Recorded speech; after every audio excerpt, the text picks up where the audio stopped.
हमारे मदन राठौड़ जी राजस्थान सरकार के पूर्व कैबिनेट मंत्री, नेता प्रतिपक्ष रहे। हमारे राजेंद्र राठौड़ जी जाट महासभा के प्रदेश के अध्यक्ष और लंबे समय से सामाजिक विषयों को लेकर के आवाज बुलंद करने वाले हमारे राजाराम मील जी मंच पर विराजमान, विभिन्न राजनीतिक दलों से संबंध रखने वाले जनप्रतिनिधि, सभी सामाजिक संगठनों का सरोकार रखने वाले ऐसे सम्मानित गण मंच में सभागार में उपस्थित राजस्थान के कोने कोने से, और जैसे अभी जवाहर जी कह रहे थे कि राजस्थान के बाहर से भी उत्तर प्रदेश, मध्य प्रदेश, दिल्ली, हरियाणा कई प्रांतों से भी गुर्जर समाज के प्रतिनिधि हमारे मेहमान के यहाँ उपस्थित हैं। मैं उन सबका अभिनंदन करता हूं, स्वागत करता हूं। मंच के सामने हम सबको मार्गदर्शन सतत करने वाले, जिनका उद्बोधन हमें पहले सत्र में मिला था, सम्मान्य हनुमान सिंह जी राठौड़ साहब, अपना जीवन पूरी तरह से देश और समाज के लिए समर्पित करने वाले, विश्व हिंदू परिषद के विभिन्न दायित्वों का निर्वहन कर चुके परम सम्मानीय जुगल किशोर जी साहब, आज मैं आप सभी को देवनारायण भगवान की 1113वीं जयंती की बहुत बहुत बधाई देता हूं, शुभकामना देता हूं।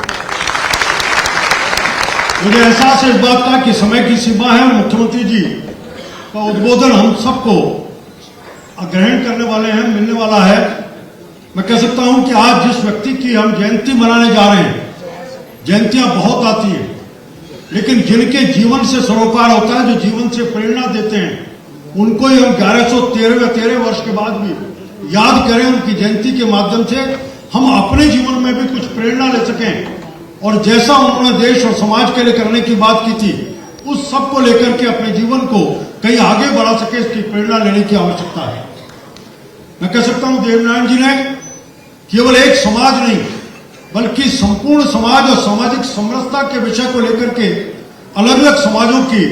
जीवन के उत्थान के लिए अपने जीवन को समर्पित करने का काम किया। हम सबके सामने भी आज वो लक्ष्य है। हमारे हनुमान सिंह जी ने अपने उद्बोधन में इस सारे संदेश को अपने सामने उनके जीवन के माध्यम से एक बताने का प्रयास किया है। जो चुनौतियां आज सामने हैं, उन चुनौतियों के सामने से मैं नहीं, वयम के सिद्धांत को लेकर के हम सब एक हैं और मिलजुल कर चुनौतियों का सामना करेंगे। इसकी आवश्यकता है, इसको अंगीकार करने की जरूरत है। निश्चित रूप से आज के समय जिस राजनीतिक वातावरण में चल रहे हैं, हमेशा लगता है कि जो मिला कम था और अधिक मिलेगा, उसकी चाहत हमेशा रहती है। ये उत्कंठा समाप्त तो नहीं होनी चाहिए, लेकिन मैं नहीं, मुझे याद आता है राजेंद्र राठौड़ जी बैठे हैं, सामाजिक न्याय अधिकारिता मंत्री के नाते से, चाहे देवनारायण जयंती और देवनारायण योजना के कामों को जब बात आती थी, मैं याद करूंगा कर्नल बैसला को इस अवसर पर, जवाहर जी उसकी उस सेना के सिपाही के नाते थे। जवाहर जी को इस बात का अच्छी तरह से एहसास है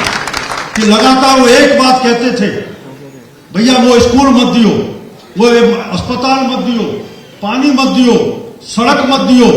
एक अच्छो स्कूल दे दे, अच्छो मास्टर दे दे, ये दे दे, वो तो सब कुछ हो जाएगा। और जिस अभी मेरे से पहले